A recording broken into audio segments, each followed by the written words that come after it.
네, 안녕하십니까. 자, 한능검 인기의 도우미 여러분의 특급 가이드 홍인기입니다. 자, 이제 7강에 접어들었습니다. 자, 이제 벌써 한 중간 정도쯤 절반까지 왔네요.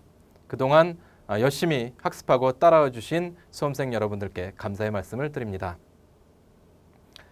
자, 앞으로도 남은 절반 정도의 분량에서도 포기하지 말고 수험서를 중심으로 우리 교재를 중심으로 열심히 공부해서 꼭 끝까지 잘 마치시고 그리고 한능검 고급 1급 합격의 기쁨을 누리시기를 기대하겠습니다. 자, 우리 7강은 조선 후기의 정치와 사회 변화 부분인데요. 조선 후기의 정치, 경제, 사회, 문화를 제외한 모든 부분을 다 포괄하고 있는 부분입니다. 조선 후기의 정치에서는요, 기본적으로 훈련도감과 비변사 부분에서 한 문제 정도가 출제되고요. 그리고 숙종 때 환국에 대한 내용이 보통 한 문제 정도 출제가 됩니다. 그리고 영조, 정조의 탕평정치 부분에서 역시 한 문제 정도. 조선 후기의 혼란 상황과 농민봉기 부분에서 한 문제 정도. 자, 그 정도가 출제되고 있습니다. 굉장히 나름대로는 중요한 부분이기도 하고요. 출제 형식도 다양하게 출제가 되고 있는 부분이기 때문에 역시 세밀하게 중요한 내용을 중심으로 자세하게 파악해둘 필요가 있는 부분이 되겠습니다. 가장 자주 출제되는 부분은요. 영조, 정조의 탕평정치 부분이에요. 거의 매회 빠지지 않고 출제가 되고 있는 부분입니다. 그리고 숙종 때 환국에 대한 내용도 꽤 상당히 자주 출제가 되고 있고요. 조선 후기 농민봉기 같은 경우는 요즘에 특히 매회 자주 출제되고 있는 부분이기도 합니다. 기본적으로 조선 후기 부분이 근대사회의 태동기라는 의미에서 정근대사회와 근대사회를 연결해주는 과도기에 있는 부분이라는 면에서 상당히 격동적인 부분이었기도 했고요. 정치적으로 변동이 심했던 부분이기도 했습니다. 그래서 출제위원들이 시험 문제를 출제할 때도 꽤 중요하게 다루는 부분이기 때문에 수험생 여러분들도 상당히 중요하게 보고 열심히 학습해야 될 부분이기도 합니다. 자, 요약 정리된 내용을 보면서 전체적인 내용을 간략하게 안내를 해드리고 문제풀이로 가도록 하겠습니다. 자, 가장 먼저 나오는 게 비변사와 오군영에 대한 내용인데요. 자, 조선 후기 정치와 관련해서 생각보다 자주 나오는 게 이 비변사와 오군영의 훈련도감 부분입니다. 먼저 비변사를 보면요. 자, 16세기에 중종 때 삼포회란을 계기로 설치가 됐는데 처음에는 임시기구였는데 시간이 가면 갈수록 상설기구가 되고 나중에는 굉장히 중요한 핵심 기구가 됩니다. 자, 조선 후기에 와서 군사, 외교, 재정, 인사 등 국정 전반을 총괄하는 국정의 최고 기구가 되고요. 나중에 세도 정치 시기에는 외척 세력의 권력 기반이 되기까지 합니다. 이러한 비변사의 변화, 변천 과정을 꼭 알아두셔야 되겠습니다.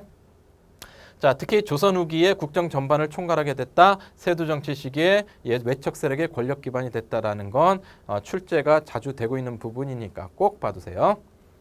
자, 그다음에 오군영인데요. 오군영은 물론 5개의 중앙군을 가리키지만 이 중에서 집중적으로 출제되고 있는 부분은 훈련도감이에요. 물론 어영청도 가끔씩 나오긴 하지만 우선적으로 훈련도감을 봐야 될 필요가 있습니다. 우리나라 역사에서 군사조직으로 가장 많이 출제되고 있는 게 바로 이 훈련도감과 고려시대 삼별초예요. 서로 성격은 좀 다르지만 그러나 출제 비중으로 놓고 보면 이 훈련도감과 삼별초가 가장 중요하다는 겁니다. 그만큼 잘 봐야 된다는 얘기죠. 자, 훈련도감을 보면 임진왜란 중에 설치가 됐어요. 유성룡의 건의로 설치가 됐는데 이게 포수, 사수, 살수의 삼수병으로 편성이 됐고 대부분 급료를 받는 상비군이라는 거죠. 직업군인이라는 얘기입니다. 직업군인. 그래서 상당히 전투력이 강하고 월급을 받기 때문에 그에 대한 책임감도 강한 군대, 핵심 중앙군이라고 할 수 있습니다. 자, 이 훈련도감과 관련해서 시험 문제가 자주 출제가 되는데요. 기본적으로 두 가지 내용이에요. 포수, 사수, 살수의 삼수병으로 편성됐다. 대부분 급료를 받는 상비군이다. 정답으로 둘 중에 하나가 나옵니다. 훈련도감에 대해서는 두 가지를 정확하게 잘 알아두시면 되겠습니다. 자, 그 다음에 어영청이 가끔 나오는데요. 어영청 인조반정 직후에 설치돼서 효종 때 북벌 준비의 중심이 됐기 때문에 이 내용 때문에 어영청이 가끔 출제가 되고 있습니다. 이 정도를 알아두시고 나머지 내용들은 오군영으로서 편제가 됐다라는 정도로 알면 되겠습니다.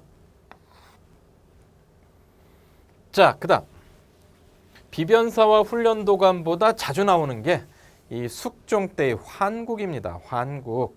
요즘엔 숙종의 정치와 관련돼서도 조금 출제가 되기 때문에 잠깐 언급을 하고 가자면, 자, 대동법이 전국적으로 실시됐다라는 거, 그 다음에 상평통보의 주조와 전국적인 유통이 있었다는 거, 그리고 백두산 정계비를 숙종 때 설립했다라는 거, 요거 알아두시고요.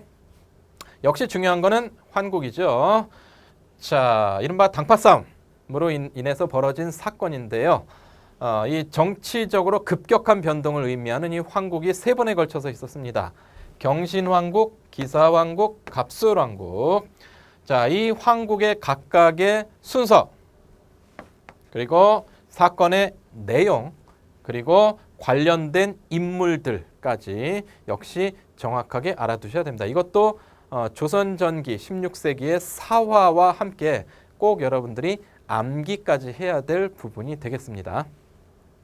자, 경신환국은 자, 숙종이 당시의 집권 세력인 남인을 몰아내고 서인에게 정권을 넘긴 사건인데요. 경신환국 때 서인이 집권했다라고 간략하게 알아두시면 되겠습니다. 그리고 이 서인이 집권하면서 서인이 노론과 소론으로 분화되던 시기도 바로 이때입니다. 자, 그 다음에 기사환국. 기사환국은 유명한 인물이 등장하죠. 희빈장씨, 흔히 장희빈이라고 알려진 인물이 등장하는데요. 이 남인과 관련된 이 장희빈이 왕비가 되면서 원래 숙종의 왕비였던 인현왕후가 폐위되고 쫓겨나게 되지요. 이와 함께 서인이 몰락하고 남인이 집권하게 된 사건이 바로 기사환국입니다. 역전되는 거죠. 경신환국에서 역전이 되는 겁니다. 기사환국에서. 그리고 이것이 다시 재역전이 되는 게 바로 갑술환국이에요. 자, 이번에는 서인의 인현왕후 복위운동을 숙종이 지지하면서 남인들을 몰아내게 되는데요. 결과적으로 인현왕후가 다시 왕비가 되고 서인계가 집권하게 되는 사건, 이것이 갑술환국입니다. 이로 인해서 남인들이 사실상 권력에서 완전히 쫓겨나고 제야 세력으로 밀려나게 된 계기가 되지요. 자, 경신환국, 기사환국, 갑술환국, 이 환국을 통해서 집권 세력이 누가 됐는지, 그리고 이 사건의 내용은 어떻게 되는지라는 내용들을 정확하게 암기하셔야 되겠습니다.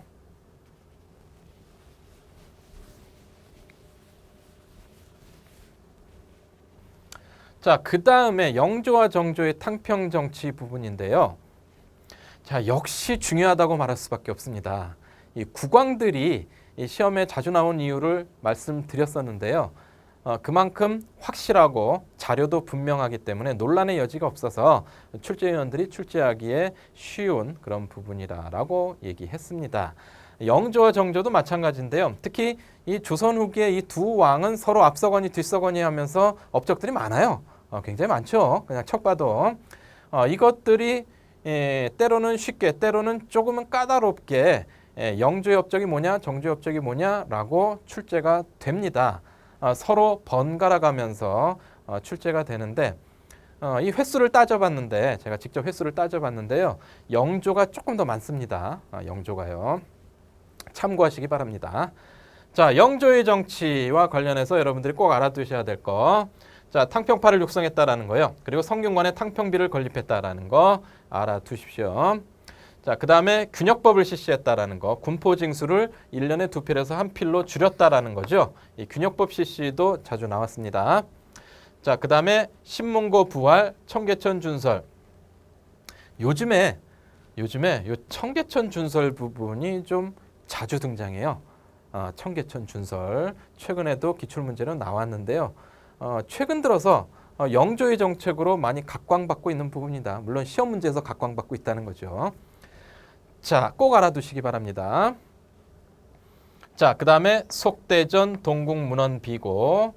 자, 요 책들 편찬했다라는 것도 꼭 알아두십시오. 자, 그 다음에 정조입니다. 정조. 자, 영조, 정조 둘 다 중요하다고 했습니다. 정조예요. 자, 정조는 규장각을 설치했습니다. 정조가 상당히 유명한 왕이기 때문에 정조의 정치에 대한 내용은 우리에게 익숙한 게 많죠. 규장각 잘 알죠, 그렇죠? 자, 특히 이 규장각과 관련해서 꼭 알아둬야 되는 게 이거죠. 규장각 검서관에 서얼들이 많이 등용됐다. 실학자로 유명한 박제가, 유득공, 이덕무 이런 사람들, 서자 출신들, 바로 서얼들이 많이 등용됐다는 거 같이 알아두시기 바랍니다. 자, 그 다음에 국왕의 친위부대로서 장영령을 설치했다라는 거. 자, 그 다음에 초계문신제. 젊고 유능한 신진 관료를 직접 교육함으로써 자신의 친위 세력으로 삼고자 했던 거죠. 자, 초계문신제. 그다음에 수원에 화성을 건립했다라는 것도 나옵니다. 그리고 자, 대전통편, 동문휘고, 무예도 보통지 같은 책들도 등장했습니다. 이것들도 정조 때 편찬된 책들이라는 거 알아두시기 바랍니다. 자, 영조와 정조의 업적들 보통은 쉽게 출제가 되지만 그러나 때로는 좀 까다롭게 출제가 되기도 합니다. 자주 출제된 내용들을 중심으로 잘 정확하게 파악해 두십시오.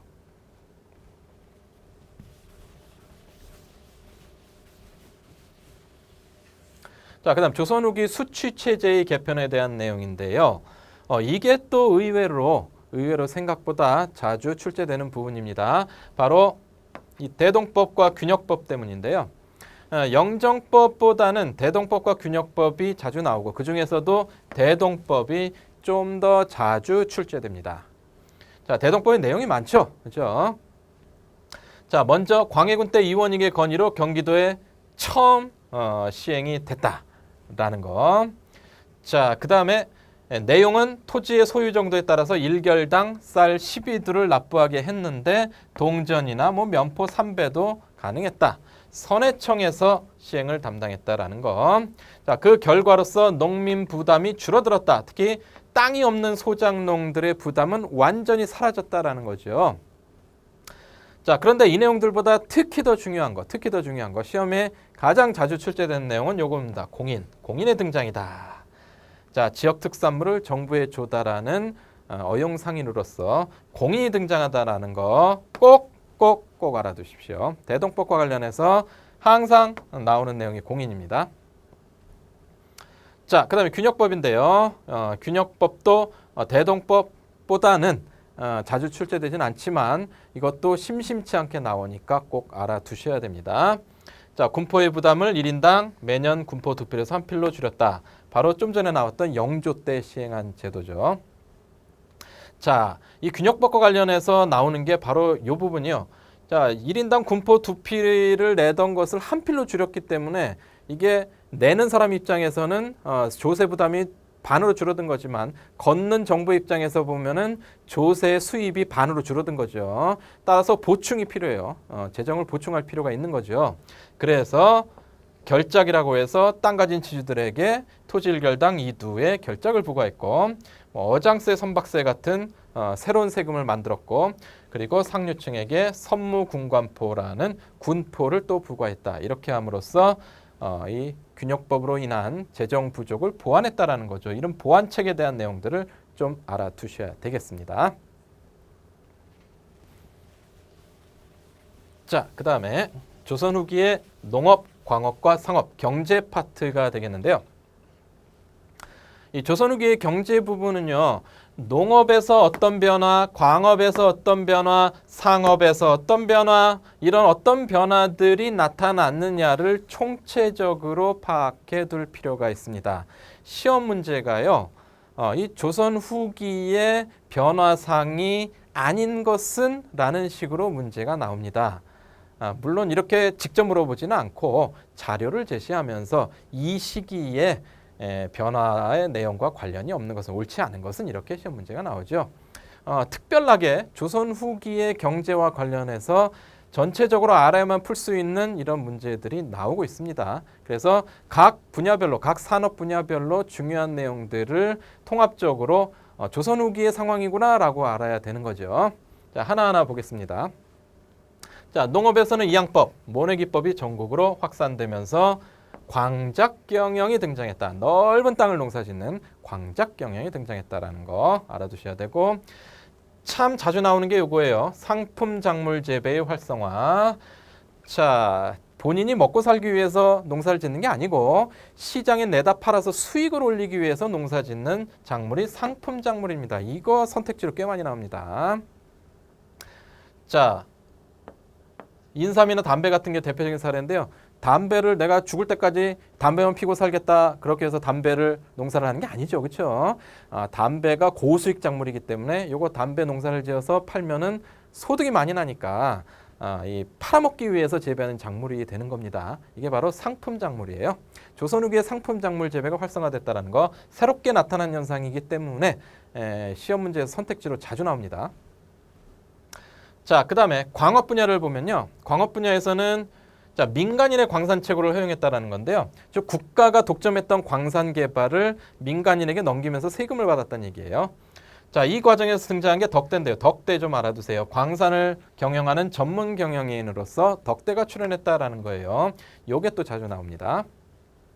그 다음에 상업 파트. 상업 파트에서는 공인의 등장, 대동법과 관련해서 이미 나왔죠. 공인 꼭 알아두셔야 됩니다. 자, 그 다음에 사상. 자, 사상도 중요합니다. 자, 자유상인인데요.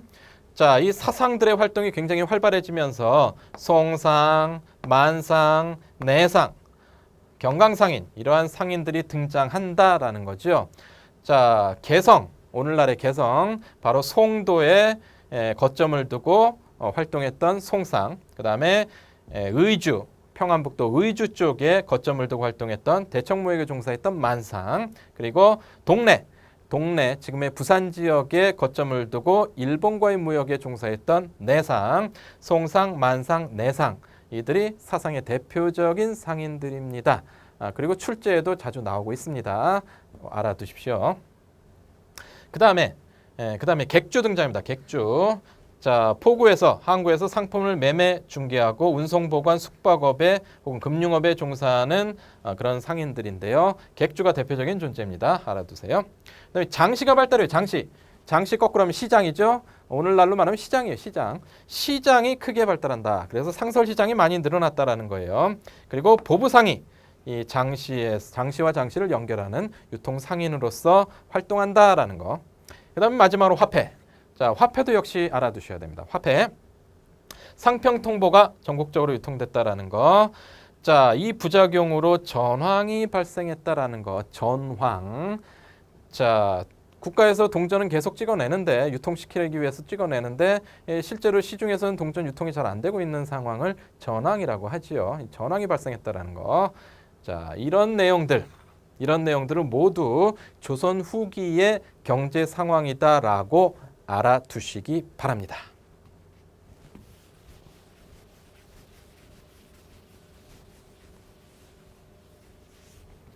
자, 이제 조선 후기의 사회 변화에 대한 내용으로 넘어가는데요. 자, 역시 자주 나옵니다. 조선 후기의 정치 사회 부분은요, 나오는 부분이 또 나오는 경향이 있어요. 그래서 집중적으로 출제되다 보니까 이게 중요하다고 얘기하는 겁니다. 자, 조선 후기의 천주교 동학과 농민봉기의 내용인데요. 천주교. 자, 천주교는 평등 사상이 포함되어 있죠. 그래서 당연히 박해를 받았겠죠. 신분제 사회인 조선에서. 자, 이 천주교와 관련해서 여러분들이 알아둬야 될 것은 바로 18세기 후반 남인계열의 일부 실학자들이 신앙으로 수용했다. 처음에는 학문으로 소개했는데 결국 나중에 신앙으로 수용했다라는 거예요. 자, 그 다음에 동학도 가끔 출제가 되긴 하지만 이 동학은 좀 더 뒤에 동학농민운동에서 동학과 관련된 내용이 많이 나오기 때문에 여기서는 조금 소홀한 측면이 있어요. 넘어가겠습니다. 자, 중요한 것은 요 두 개예요. 홍경래인왕과 임술농민봉기. 요 홍경래인왕과 임술농민봉기가 최근에 한 2, 3년 사이에 굉장히 자주 출제되고 있는 부분입니다. 한때는 매회 출제될 정도로 잘 나왔어요. 자, 그래서 요즘에 이른바 트렌드이기 때문에 꼭 알아두셔야 되는 부분입니다. 자, 홍경래인 안에서 중요한 것은 자, 영세 농민 중소상인 광산 노동자들이 합세했다라는 거예요. 중소상인과 광산 노동자들이 이 난에 가담했다라는 거. 요거를 좀 잘 봐두시고, 그다음에 지역적으로는 평안도, 특히 평안북도 지역을 거점으로 해서 난을 일으켰다라는 거 알아두시기 바랍니다. 바로 청천강 이북 지역이죠. 자, 그다음에 이것보다 더 중요한 게 임술농민봉기인데요. 자, 임술농민봉기는 자, 전국적인 농민봉기예요. 1862년에 진주 농민봉기를 시작으로 해서 전국 각지에 걸쳐서 농민봉기가 일어났는데 그걸 통틀어서 임술농민봉기라고 합니다. 자, 먼저 진주농민봉기에서 시작해요. 진주농민봉기를 꼭 알아두셔야 되는데 바로 이 백낙신이라는 사람의 횡포 때문에 몰락 양반인 유계춘이 중심이 돼서 진주농민봉기가 발생했다. 이것이 계기가 돼서 전국으로 확산됐는데 자, 여기에 대한 정부의 대책이 두 가지가 나옵니다. 첫 번째는 안핵사, 박규수 안핵사를 파견해서 사건을 조사했다라는 거하고 이 삼정의 문란이 원인이다라는 것이 파악이 됐기 때문에 삼정 문란을 해결하기 위해서 삼정이정청이 설치됐다라는 거, 이 두 가지 같이 꼭 알아두시기 바랍니다. 시험에서는 요 임술농민봉기, 진주농민봉기와 관련된 요 내용들이 자주 출제되고 있습니다. 한때는 매회 출제되기도 했는데요. 요즘 최근에 이제 약간 소강 상태인데요. 또 나오리라고 보고 있습니다. 자, 조선 후기의 농민봉기 꼭 알아두십시오.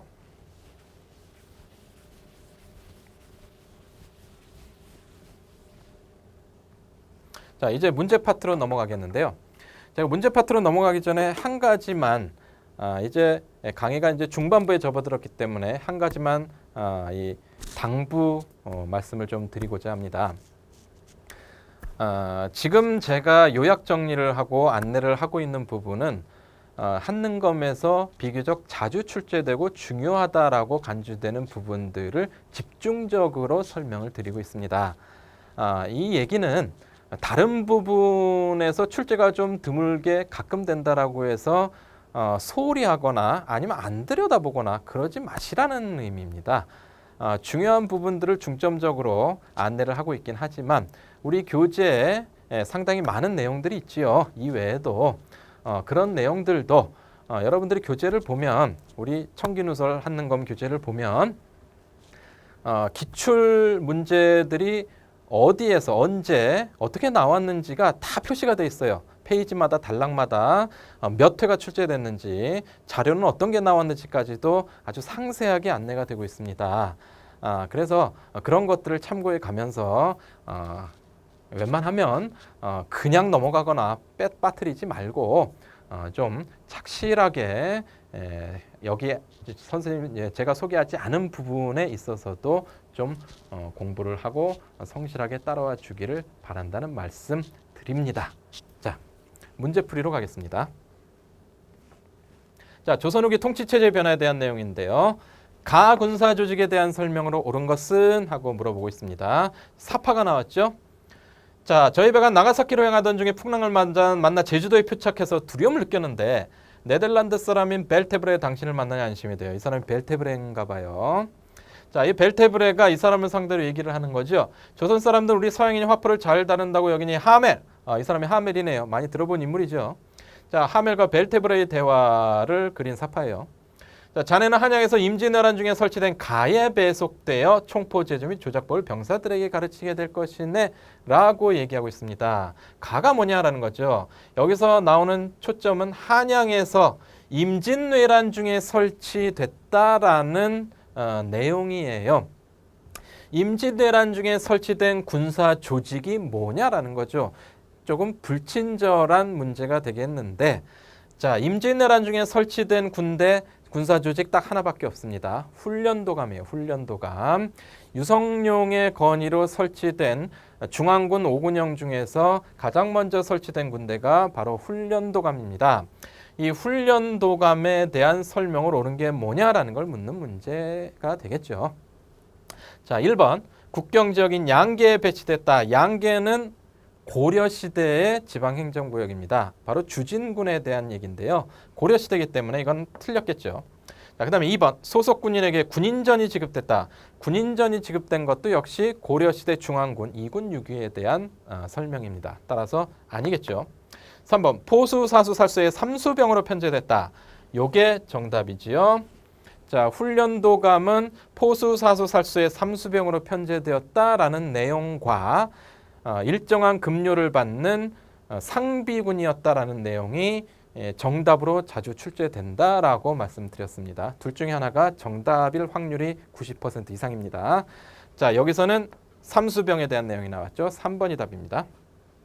4번 유사시의 향토방위를 담당하는 예비군이었다. 조선 후기 소고군에 대한 설명이고요. 5번 국왕의 친위 부대로 수원 화성에 외영을 두었다. 자, 정조 때 설치된 장룡령에 대한 설명입니다. 자, 따라서 정답은 3번이 되겠습니다.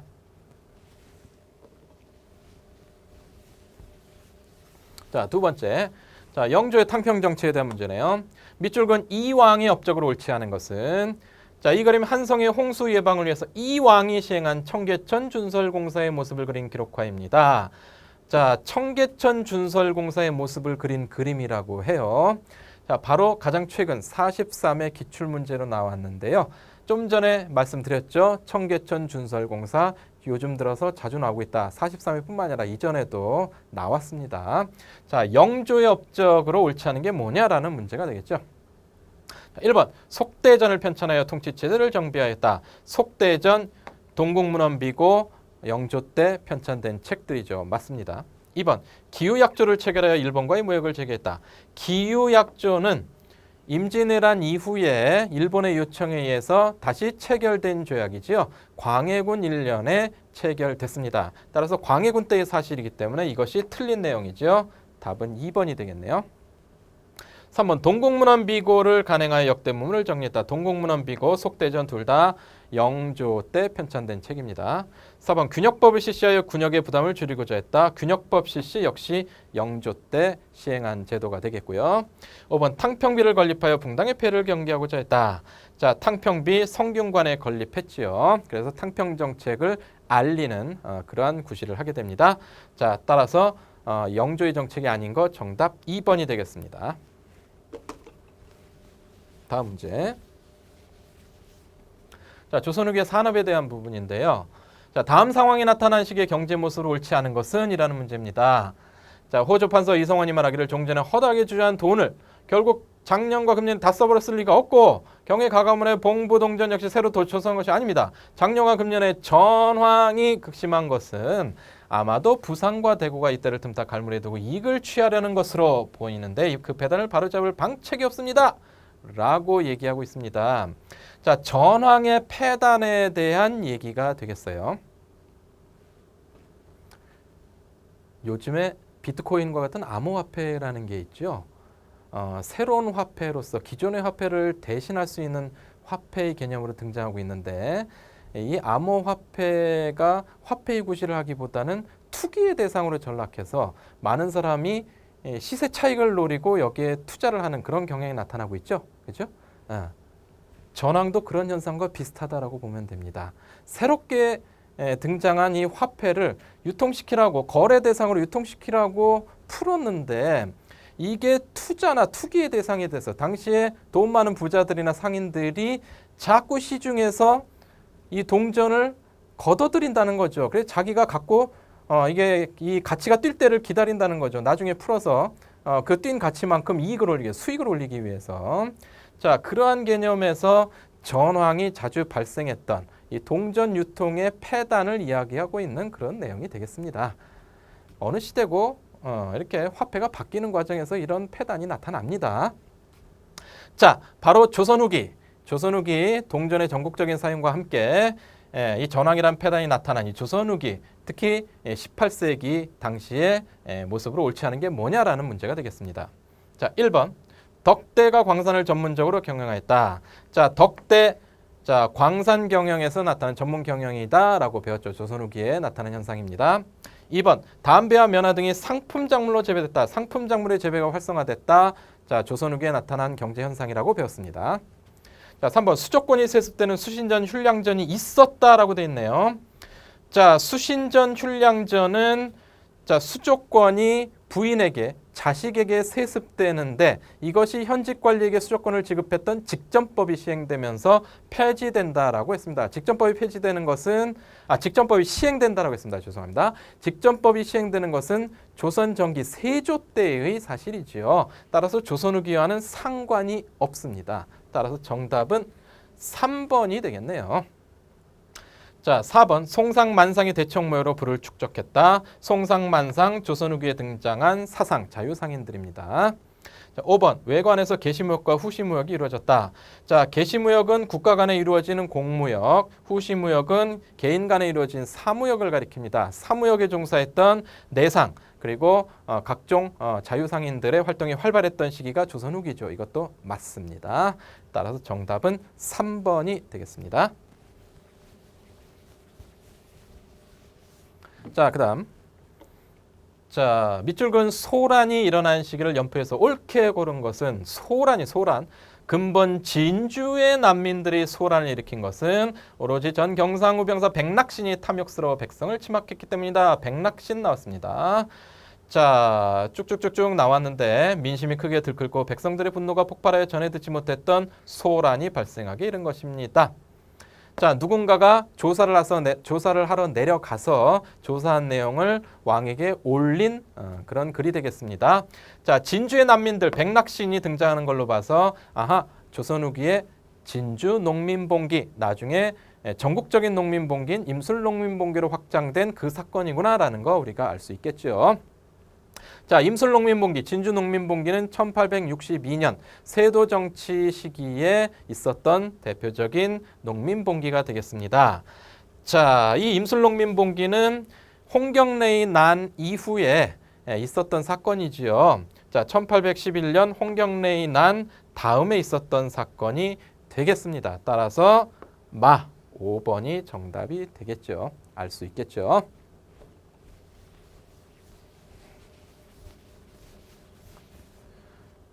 자, 조선 후기에 해당하는 이 7강 부분은 우리가 상당히 좀 중요하게 다루어야 될 부분입니다. 시험 문제 자체는 다른 시대나 파트에 비해서 크게 더 많이 출제되는 건 아닌데 문제 출제되는 내용들이 상당히 중요하고 또 때로는 까다롭게 출제가 되기도 합니다.